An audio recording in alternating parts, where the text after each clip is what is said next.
Do you like killer keyboard sounds? Boy, do I have a sample library for you.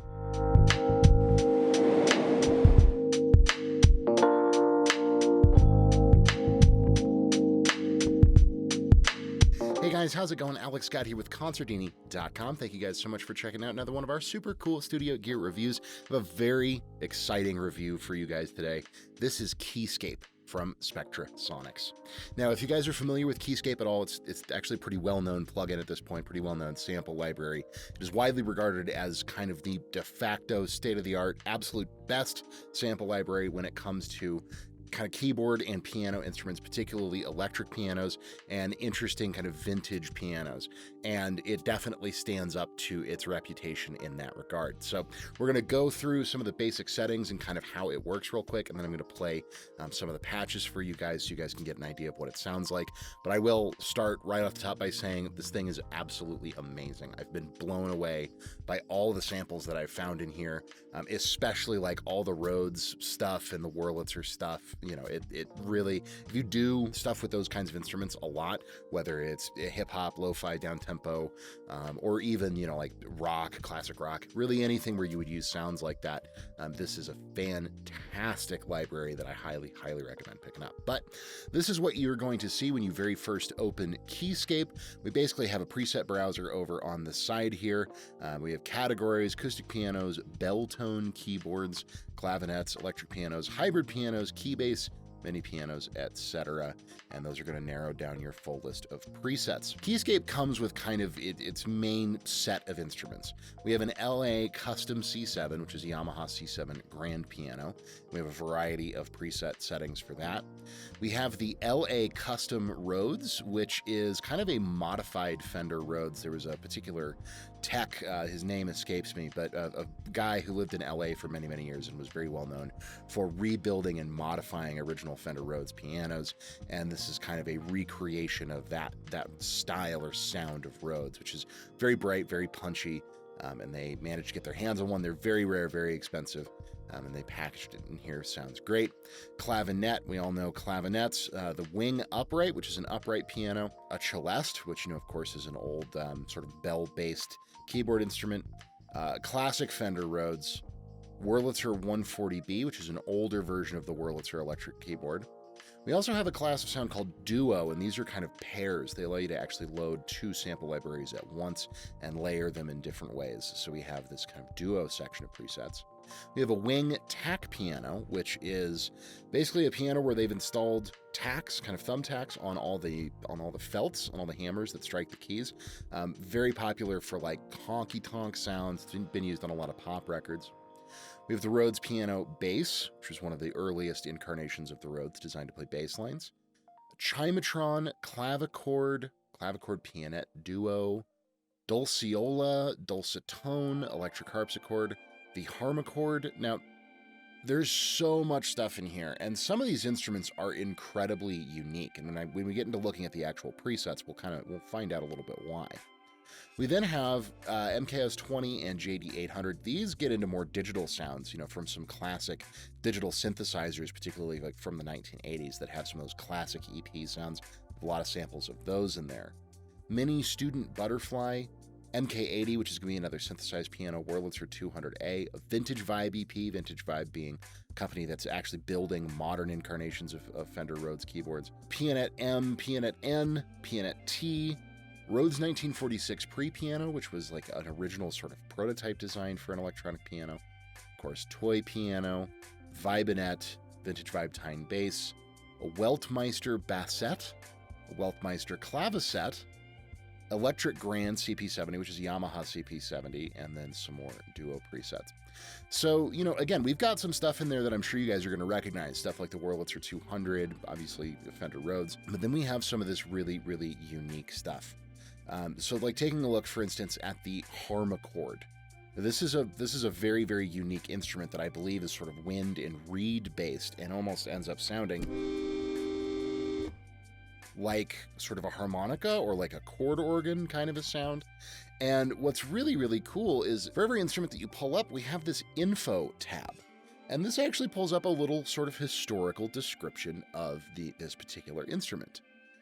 So history, made in West Germany in the 1960s by the Kolster Company, the Harmacord is an electrified harmonium. Unlike its cousins, the harmonium and the accordion, it uses a motorized blower in place of the bellows.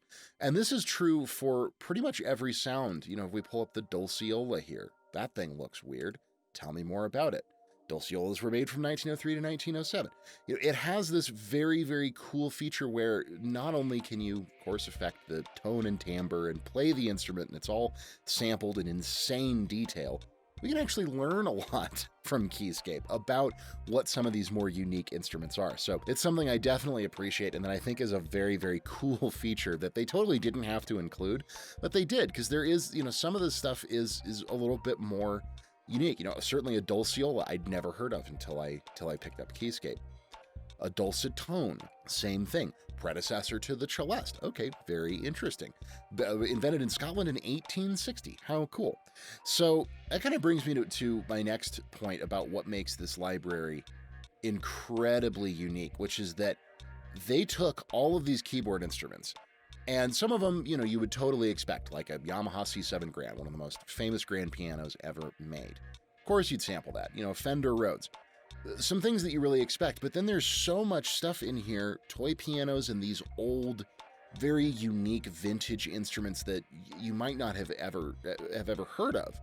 But they sampled everything in just insane detail. Apparently they spent almost 10 years working on this sample library, and everything is pristinely recorded, amazing microphones, and they give you quite a bit in the way of sort of messing with each sound or sort of tuning things to your liking. So the settings are sort of different for each instrument.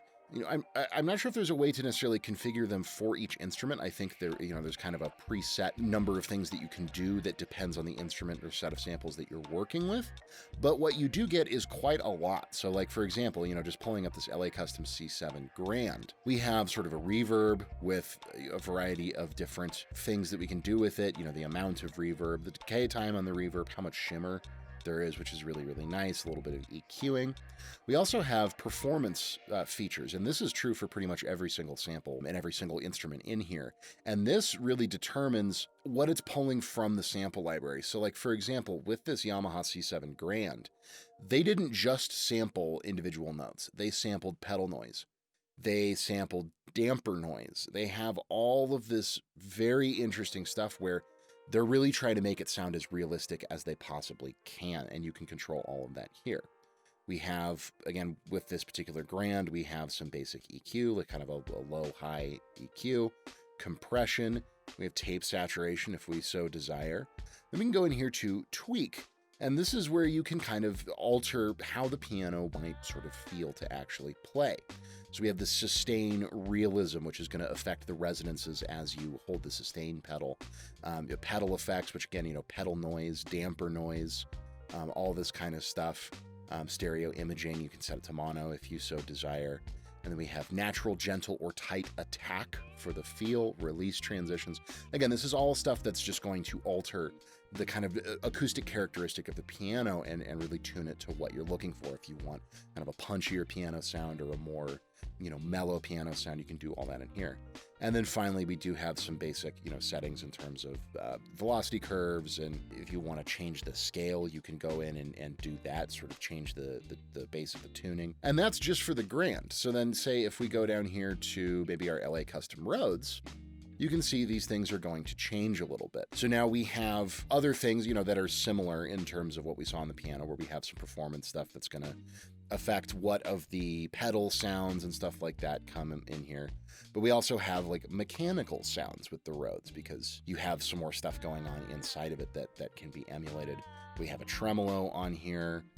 Tone has taken the place of EQ, so we can sort of shift the color of the instrument. We can do some denoising if we want, because they've sampled, again, not only mechanical noise, but like the natural sort of circuit noise and ambience of each instrument. We can pick a direct signal or a signal through sort of a basic amp sim. We go in here, now we have reverb, but now we have some different options for reverb. We can have a spring reverb, we can have more of an old school echo.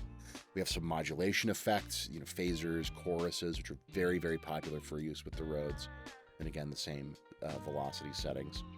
Now going to something that may be a little more sort of vintage, like the celeste. we have some different things yet again. Close mics versus room mics versus the vintage internal pickups. We can kind of change the blend there. You know, you get my point. I'm not going to go through every single instrument and every single set of settings, but they've really tailored what you can do with each instrument to the sound of that instrument and to the things that it's commonly used for, which I think is really brilliant. You know, it could be argued like, oh, well, maybe I want more reverb control in my Celeste. Yeah, but I think at that point, you're probably going to, you're going to be working in a DAW. You're going to go ahead and use a different reverb in that particular case or something like that. So that's pretty much everything that you're going to find in the plugin. It's beautifully simple, just customizable enough to really tweak all these sounds exactly to your liking and do some really creative stuff. But it's not so overwhelming that you're able to go in with like ADSR envelopes and go completely insane. Some guys might want that, but the reason I got Keyscape in the first place was because I wanted incredibly natural and realistic sounding piano libraries, electric piano libraries specifically, because I do a ton with Fender Rhodes, I do a ton with Whirlies, anything like that. I produce a lot of jazz, soul, R&B, hip-hop music, and then just, for any other projects. It's one of my favorite sounds, particularly with Fender Rhodes. I actually own a real one, and I will attest to the fact that these samples absolutely stand up to that. But I think that the layout is really, really, really nice. The GUI looks beautiful. They've got great photos. Again, I love this info pane that kind of gives you the history of the instrument that you're working with.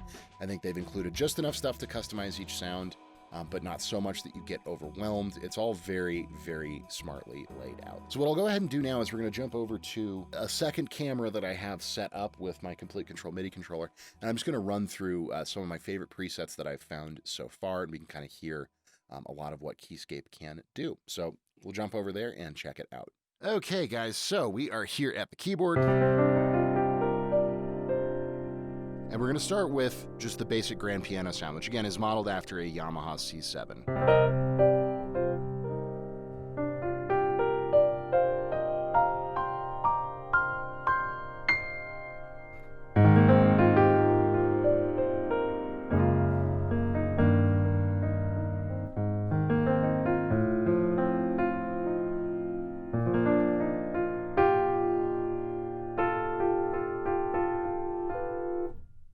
Very, very nice. And you can hear, even just when I actuate the sustain pedal, hopefully you guys can hear a little bit. I'll try to boost the audio in post, but it's got, all of this extra kind of noise that's been modeled.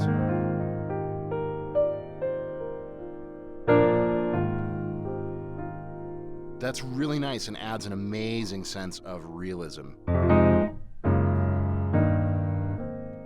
to the instrument that I think is really, really great. So very, very cool, and it sounds very nice.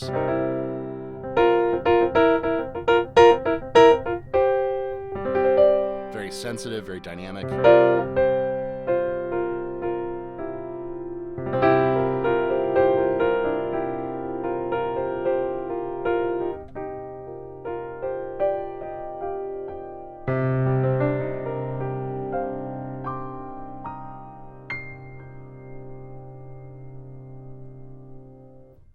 Moving along from there, this is our LA Custom Rhodes.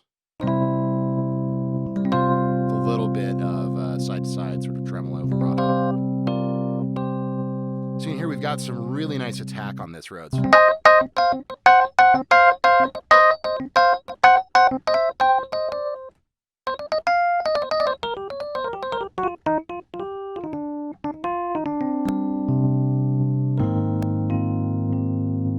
Really, really great for classic pop stuff, maybe some gospel stuff.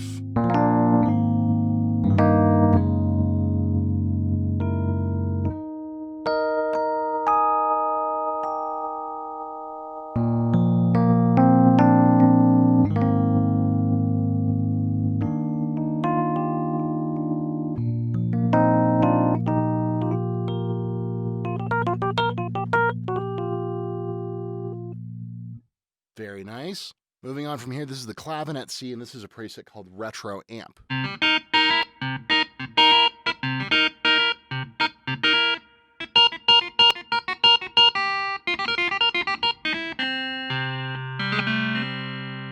a terrible clav player.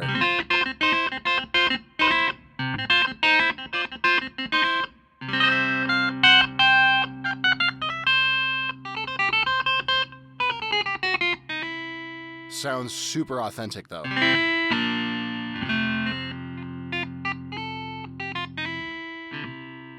Really, really great for, like, funk stuff. From there, we've got the wing upright. And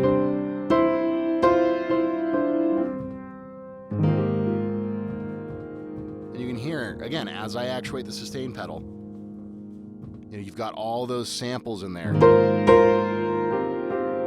And as the owner of a funky old upright piano, I can attest this sounds pretty much exactly spot on.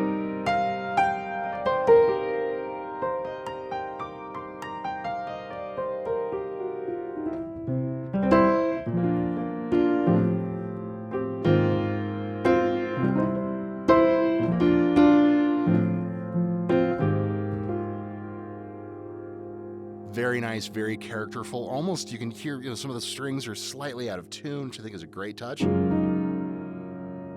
Very cool. Then, of course, you have all these cool vintage.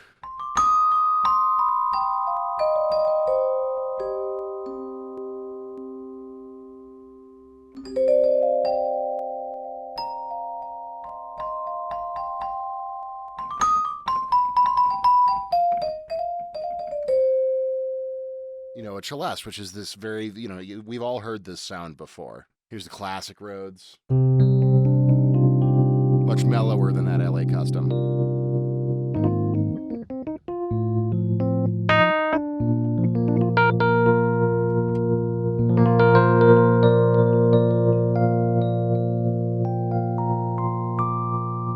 Very nice kind of stereo vibrato effect.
So dynamic, so inspiring.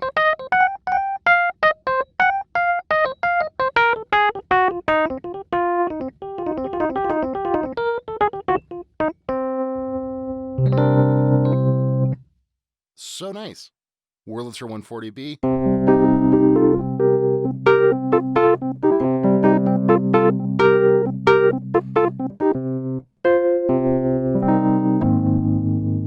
Also very, very nice, super classic sounding.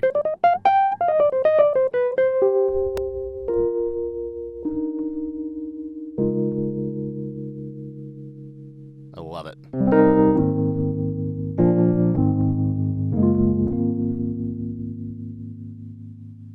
And then taking a look at one of these duo sounds, here we have, this is called Tiny Saloon.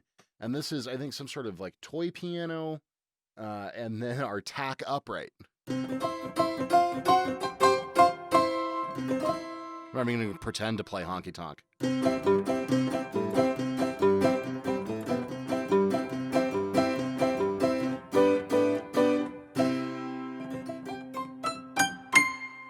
And that's where Keyscape really starts to come in handy for stuff like sound design, film scoring. You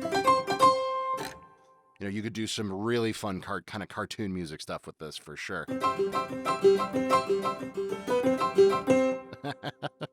But then another great thing that's in here is some of these really classic synthesized, you know, kind of FM synthesis Rhodes sounds.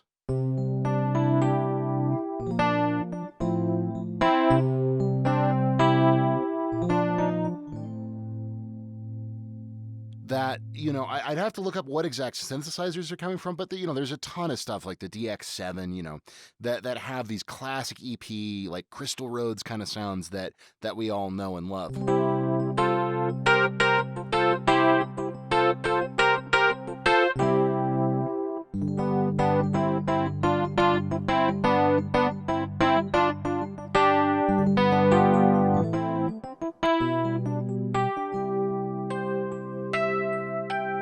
So if you love that kind of 80s stuff, this is going to be a really, really fun. You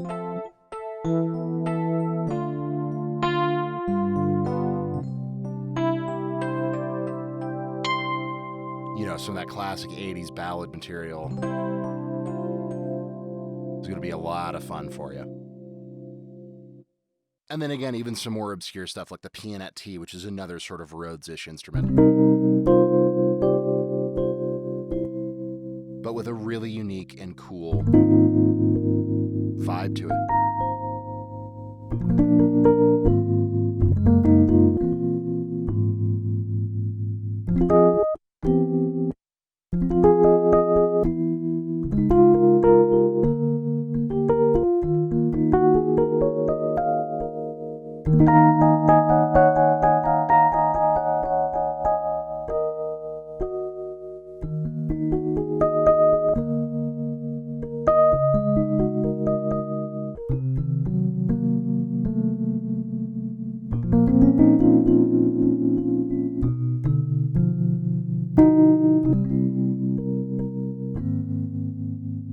And you can hear they haven't tried to sample it pristinely. You've got all that mechanical noise in there. There's even like some kind of tape noise or pickup, you know, hiss and stuff.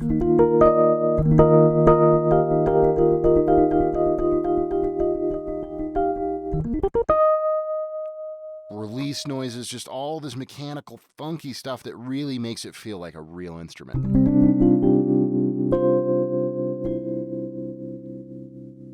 Very cool.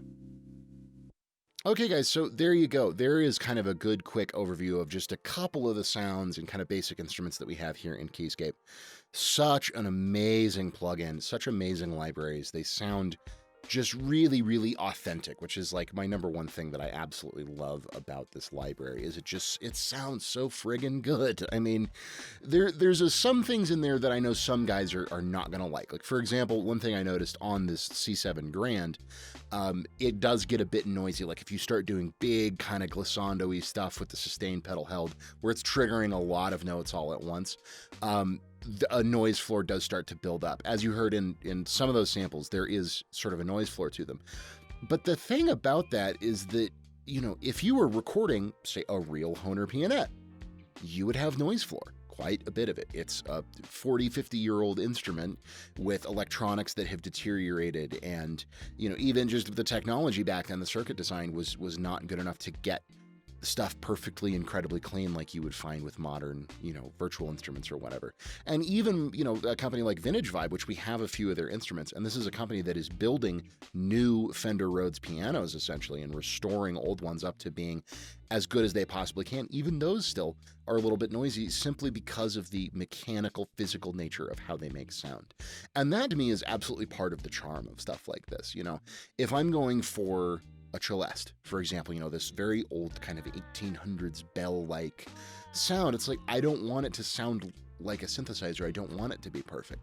All those mechanical noises, all that grit, all that fuzz, that's part of the charm. That's part of the sound. Overall, I think that they've sampled it in such incredible detail that as long as you understand that going into it and you're okay with that, which, like, I love that personally, I think it's great. Of course, there's guys out there that are going to say, well, I don't want noise floor. I need everything to be totally pristine. And if that's you, there are some things in here that you can do. You know, I have, you know, in some of these, there is like noise reduction that you can turn on. I haven't messed around with that because, again, I love that as a feature. I love that texture to the sound. So it might still be an option for you. It might not. You would have to play around with it for yourself and see if you can get it clean enough for what you're looking for. But I think overall, for any keyboardist, for any pianist, for anybody who does production work in any of these styles, whether you're doing like sound design and scoring for, you know, some of this more archaic, you know, the celeste, the Harmacord, all these kinds of instruments, great for that. Or if you're like a modern gigging keyboard player and you want killer Rhodes sounds, killer piano sound, killer clav sound, killer whirly, amazing for that. You could get a nice MIDI controller and run this on a laptop on stage with you to gig with. They do have a light installation version that you can do that has just some of the more basic sounds that would be perfect for that kind of an application. And then for somebody like me, where I do lots of different production, sometimes I'm working on like hip hop tunes, or maybe I'm working with a soul or R&B artist and I need like killer whirly, killer Rhodes sounds. Maybe I'm doing a classic rock, like a Steely Dan-ish kind of a thing, and I need some of that phased LA custom Rhodes kind of sound that they had on a lot of those records. It's really, really versatile. Now, of course, there aren't a ton of like acoustic grand pianos. There's really just the C7 and then the wing upright. You could argue, oh, well, they didn't include this, they didn't include that. But I think as like a retrospective of keyboard instruments, I think it's a phenomenal sample library. The guys did just a mind-blowing job of sampling all these instruments in immaculate detail and preserving the good and sort of the bad about every single instrument. And that to me is a beautiful thing. And I think it brings a lot of character. I think it brings a lot of texture that you could really only get if you had instruments like these in your studio and you were actually playing them, which for most of us, who has an original celeste that was hand built in 1896 or whatever? It's like, this stuff just doesn't exist. And here you have it at your fingertips with all the modern conveniences of a plugin. So overall, 10 out of 10, 6 thumbs up, whatever you want to say. GUI is beautiful. Love that they included this historical information stuff. Lots of good controls, amazing sounding samples, really easy to use. Not a huge installation either. I think it's about 80 gigs for the full install, which is not too bad. Pricing is right around $350 USD at time of filming, which I think for what you get here is totally fair. I place this with like Superior Drummer 3, some of the big orchestral scoring libraries, which it takes a lot of work goes into this. Again, they spent almost 10 years making this library, so I think it's absolutely worth it. But if it's worth it to you, obviously, I would recommend just checking it out, maybe footing the bill, because if it sounds like something you'd be into, I don't know of anything better on the market right now. So yeah, definitely thumbs up. Check it out. What do you guys think though? Do you have other keyboard sample libraries that you like? Do you think this would be something that's useful to you? Definitely let me know in the comments down below. Always love hearing from you guys. If you have not yet subscribed to the Consordini channel, please do that as well. Definitely helps us out. If you want to give this video a like, a share, that would be awesome. But in any case, my name is Alex Scott with Consordini.com. Thank you guys so very much for watching. As always, hope you enjoyed it, and we'll see you in the next video.